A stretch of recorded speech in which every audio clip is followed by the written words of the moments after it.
안녕하세요, 선생님들. 안녕하십니까? 네. 오늘 이제 옆에 허전하니까 허전하네요, 저도. 그래서 오늘 조금 다소 조금 뭐라 그럴까 쉽지 않은 주제로 좀 말씀을 좀 나눌 거예요. 왜냐하면 제가 그 선생님들에게 설문을 했었어요. 우리가 신앙생활하면서 어떤 것이 궁금하십니까?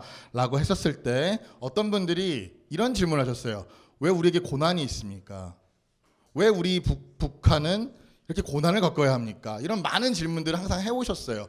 그래서 저도 그 부분에 대해서 명쾌하게 답을 드리고 싶은데 모르겠더라고요. 네.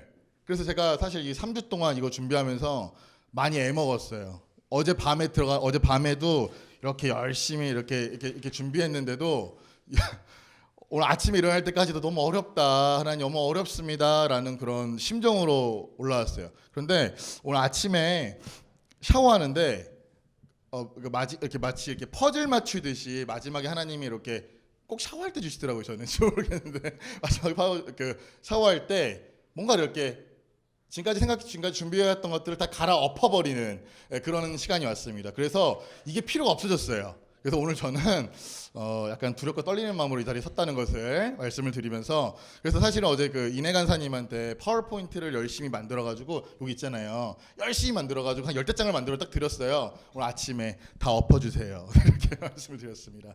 그래서 저는 지금 굉장히 두렵고 떨리는 마음으로 들어왔다는 거 좀 말씀을 드리고 싶고요. 한번 겸손하게 좀 말씀을 좀 전해보도록 하겠습니다.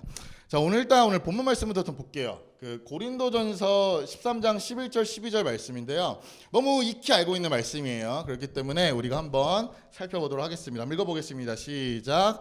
내가 어렸을 때에는 어린이의 말을 하고 어린이의 생각을 하고 어린이의 판단을 했습니다. 그러나 어른이 되어서는 어렸을 때의 일들을 버렸습니다.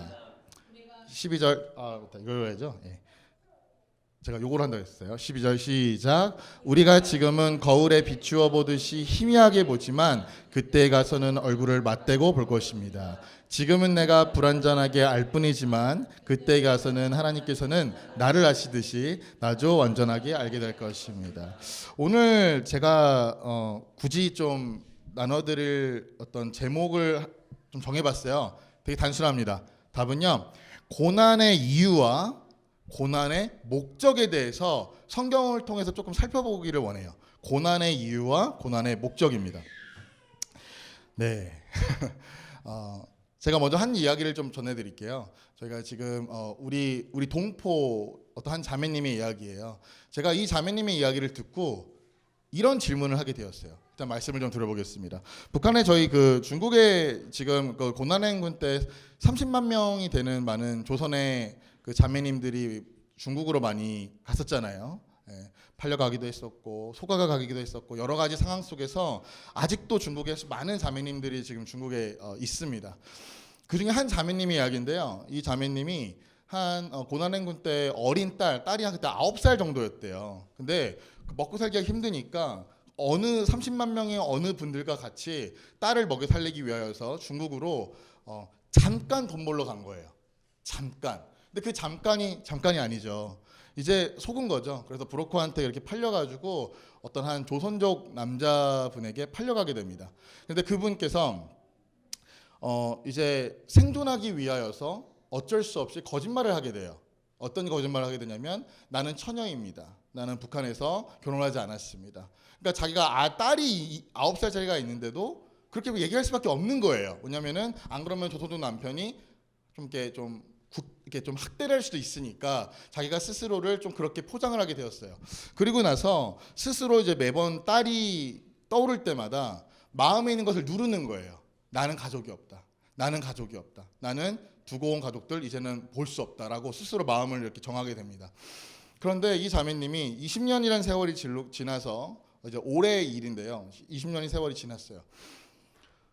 자기가 이제 북한에 있는 딸을 잃어버렸다, 없는 셈 쳤다라고 살아왔는데 어느 순간 어떤 다른 자매님을 통하여서 그 자기의 딸의 소식을 알게 된 거예요. 근데 그 자신의 딸이 북한에 있어야 되는데 이 딸도 중국에 있는 거예요. 20년 만에 알게 됐는데 그 말이 뭐예요? 이 딸도 팔려간 거예요. 그러니까 엄마도 팔려가고 딸도 팔려간 거예요. 근데 이 자매님들이 이 중국에서 지금 한 2,200km 정도 떨어져 있는 거리에서 차로 한 19시간, 20시간 운전을 해야 되는 그런 거리에 떨어져 있는데, 이 어머님이 이 엄마가 이 딸을 발견하는 순간 마음이 어떻겠어요? 이루 말할 수 없겠죠. 그 복잡한 감정이라는 게. 그 딸은 엄마 왜 나를 버렸어요라는 감정에 너무 힘들었고, 이 엄마는 이 딸을 만났는데 이제부터 또 어떻게 해나가야 되는가라는 그런 고민이 있는 거예요. 근데 그 딸도, 그 9살 때 헤어졌던 그 딸도 지금 13살짜리 딸이 있고 9살짜리 딸이 있는 거예요. 그 말은 뭐예요? 10대 때 팔려가서 지금 그러고 살고 있는 겁니다. 그래서 우리가 속히 말해 그 두메 산골 같은 데 있죠. 그런 곳에서 다른 조선분들도 많이 발견되지도 않는 그런 산골에서, 그런 시골에서 힘겹게 살아가고 있는 그런 자매님을 자기 딸을 발견했을 때 그 엄마의 심정이 어떻겠습니까? 또 가서 만나 보니까 그 딸이 또 너무 그 우울증이 너무 심하고 인생이 너무 비관스러워서 또 손목을 또 여러 번 그은 거예요. 그러니까 너무나도 이 상황이 너무 비참한 거예요. 비극이죠.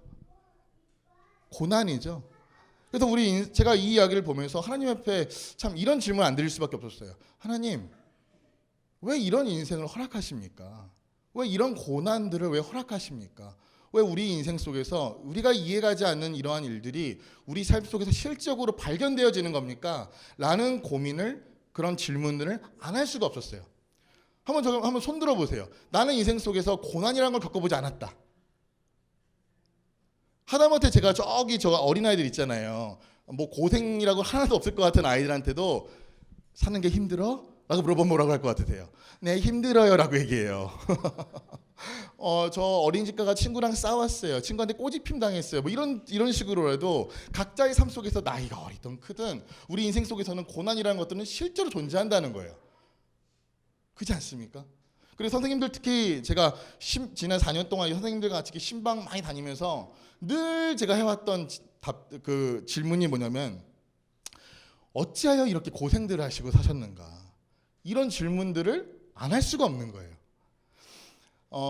제가 이제 저희 선생님 한 분이랑 같이 중국에 그때 잠깐 선교 여행을 갔었어요. 그때 우리 거기 있는 자매님들 만나면서 그 선생님이 이렇게 눈물이 별로 없으신 분이시거든요.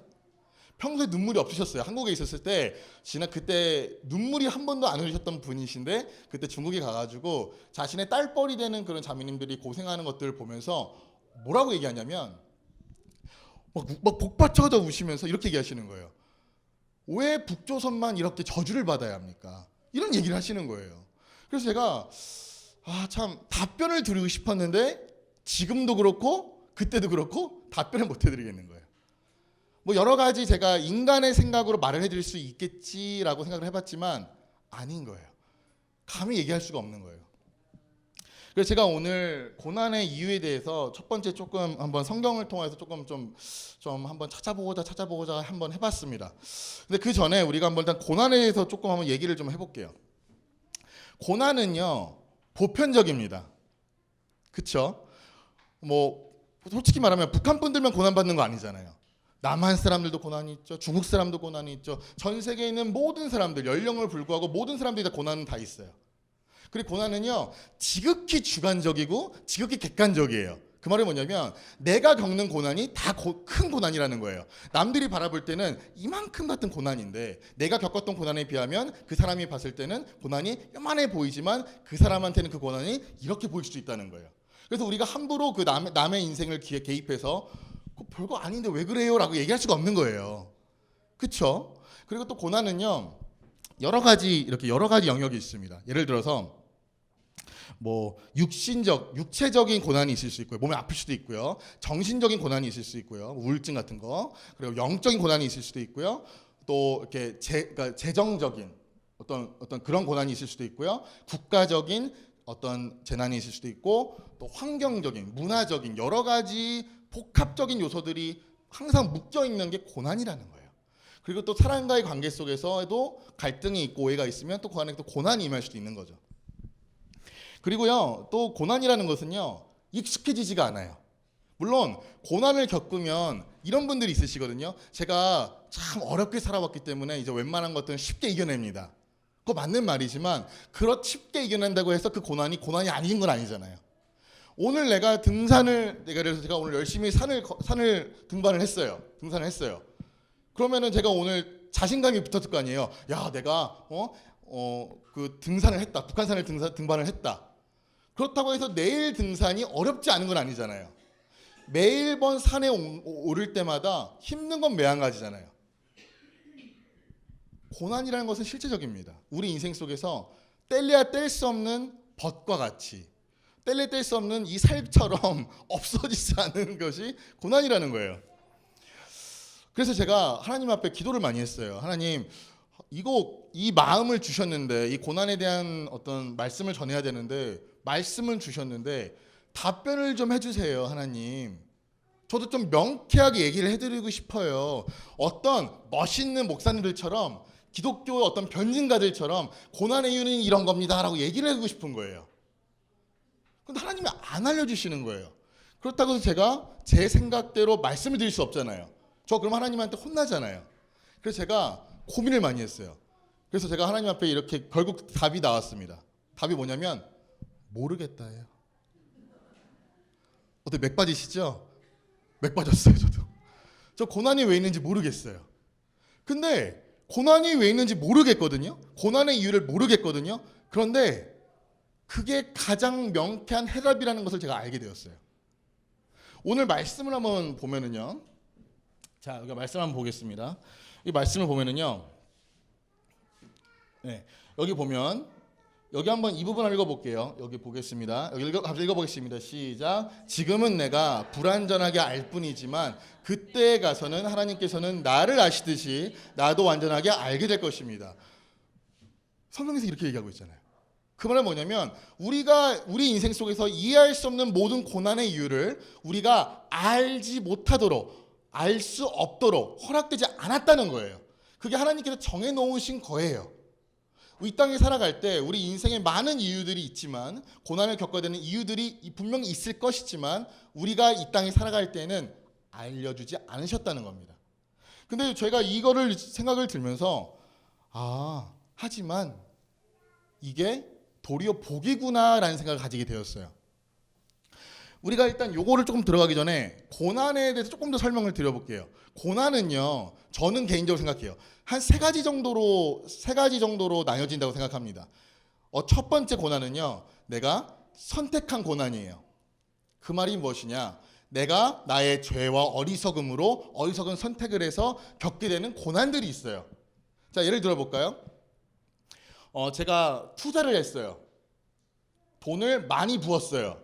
근데 주식이 폭락했어요. 금전적인 손해를 봤죠.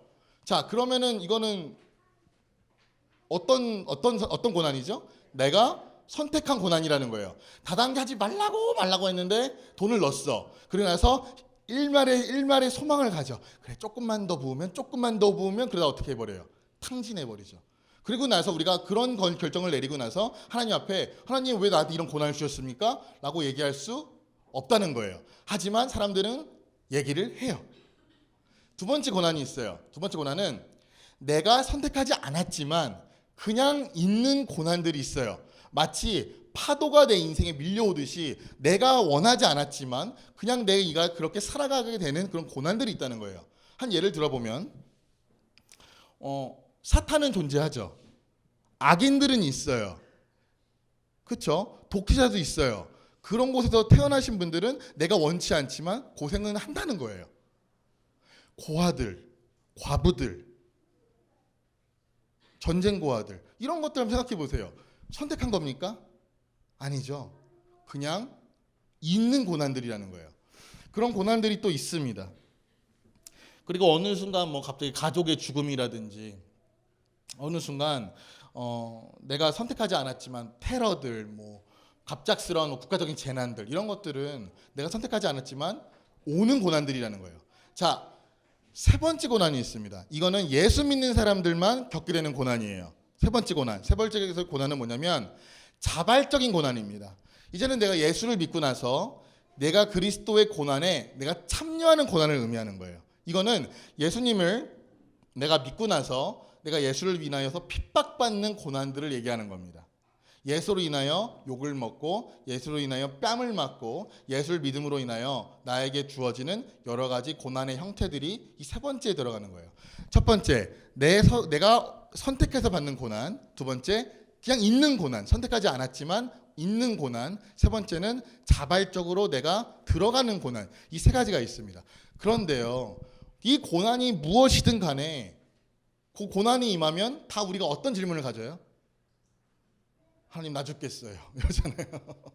저 너무 힘들어요. 왜 저만 가지고 못 살게 구세요? 이런 고난, 이런 얘기가 나오잖아요.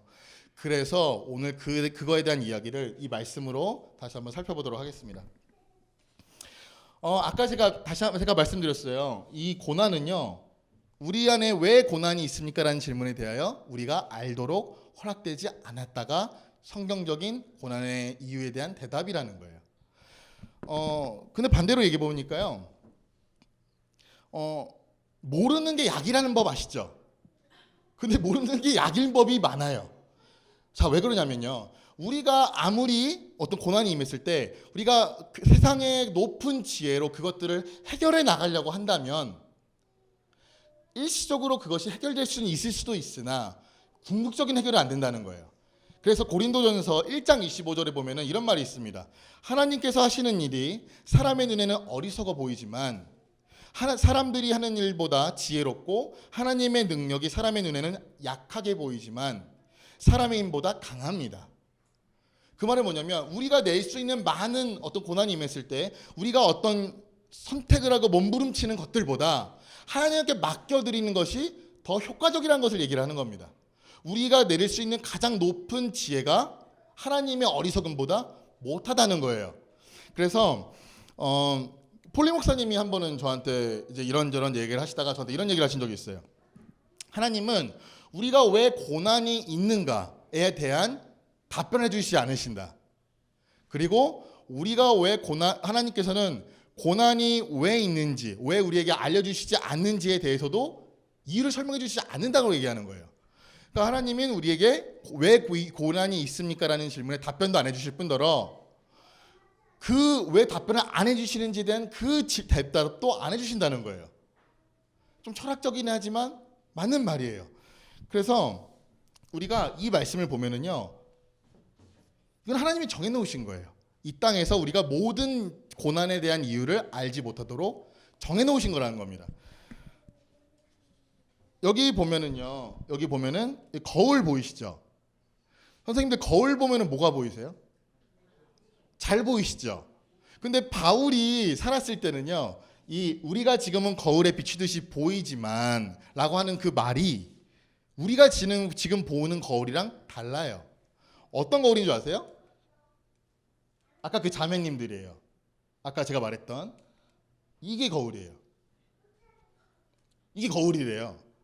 그러니까 바울이 얘기하는 그 거울이 이런 거예요. 선생님들 한번 생각해 보세요. 이거를 두고 한번 예쁘게, 다 화장들 예쁘게 하고 오셨는데 이 거울 가지고 한번 화장 한번 더 생각해 보세요. 예쁘시겠어요? 막 예쁘게 립스틱을 바르고 싶지만 립스틱이 아마 여기까지 올라갈 수도 있어요. 예쁘게 아이라이너를 그리고 싶지만 아이라이너를 그렸는데 내가 생각했던 그 예쁨의 모습이 달라질 수가 있다는 거예요.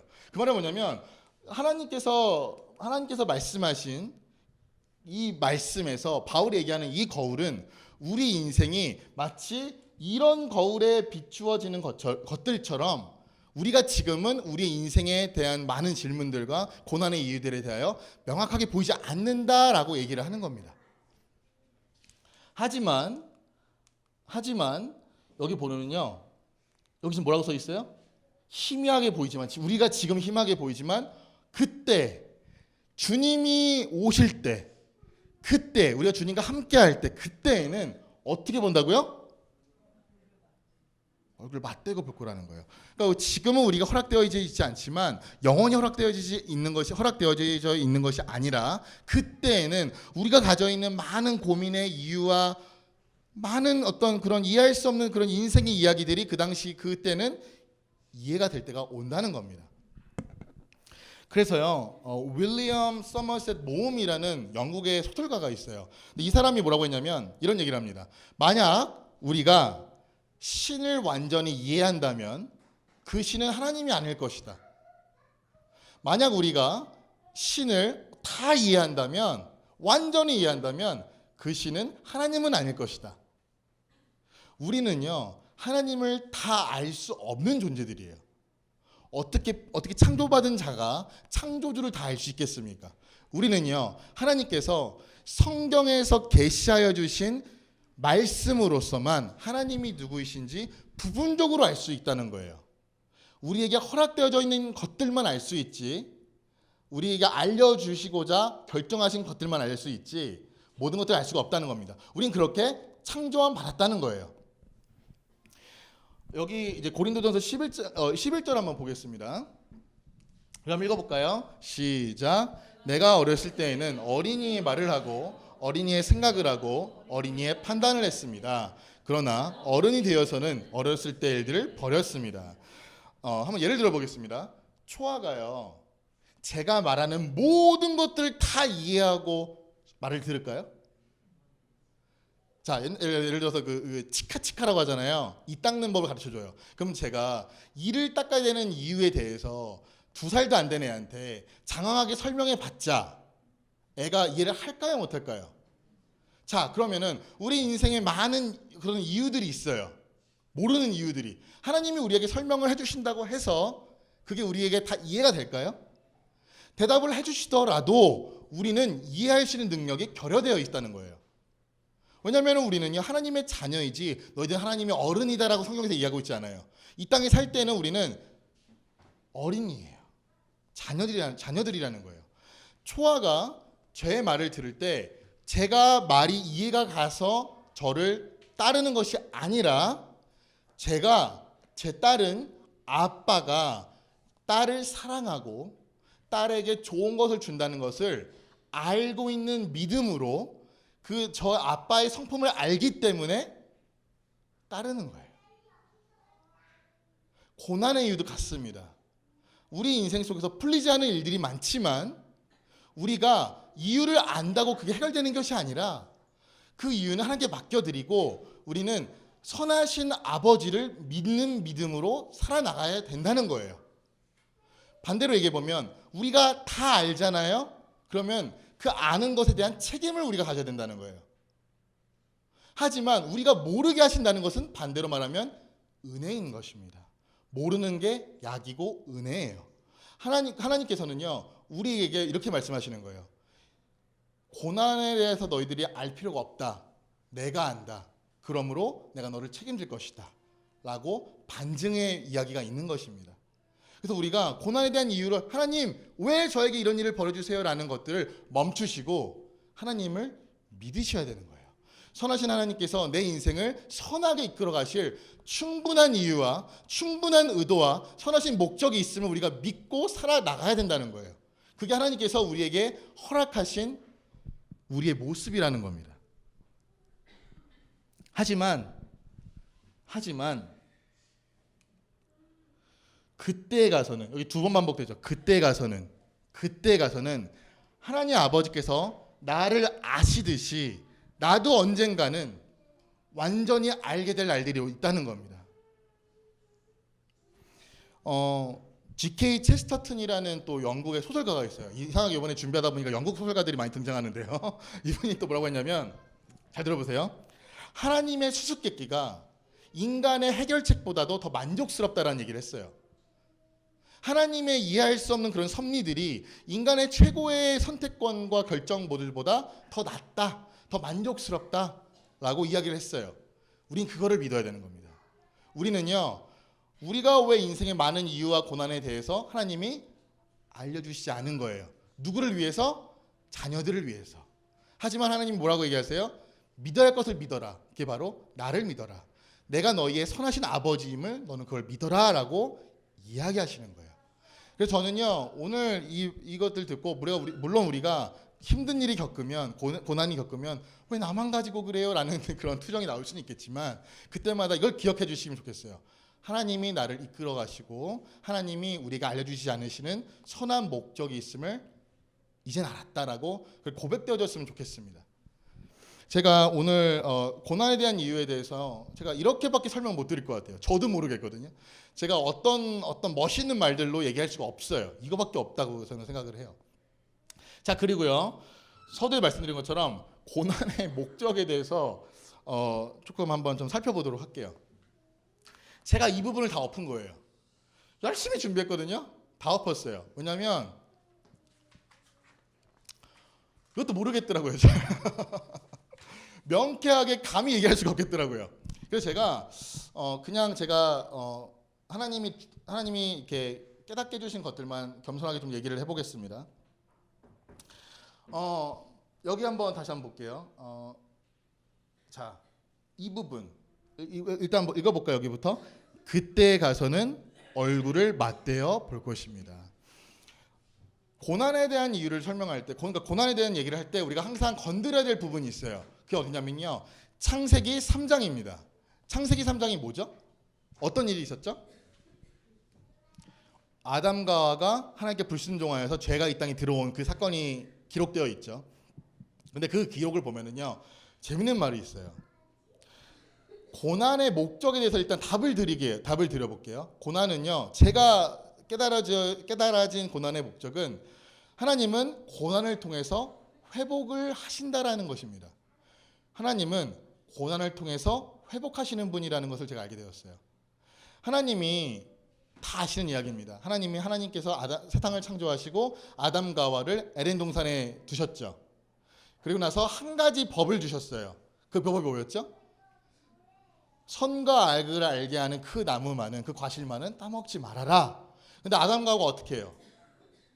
하나님 말씀에 불순종하죠. 하나님을 말씀을 듣지 않고 사탄의 꾀임에 넘어가죠. 사탄의 말을 듣게 돼버린 거잖아요. 그래서 하나님께서 아담과 하와에게 어떤 일을 행하셨죠? 저주를 내리셨어요.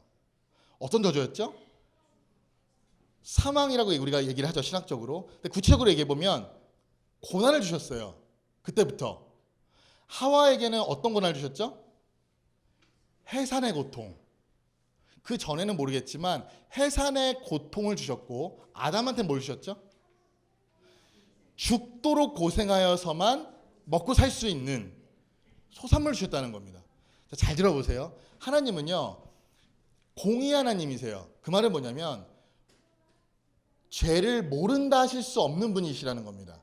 사람이 죄를 지으면 그거에 대해서 죄값을 물게 하셔야 되는 거예요. 처벌하셔야 되는 거예요. 하지만 하나님은 동시에 사랑의 하나님이시요, 은혜의 하나님이시요, 자비의 하나님이세요. 이 두 가지가 같이 계시는 분이 하나님이세요. 그래서 고난을 허락하셨지만 그 고난을 통하여서 회복을 바라보시는 하나님이라.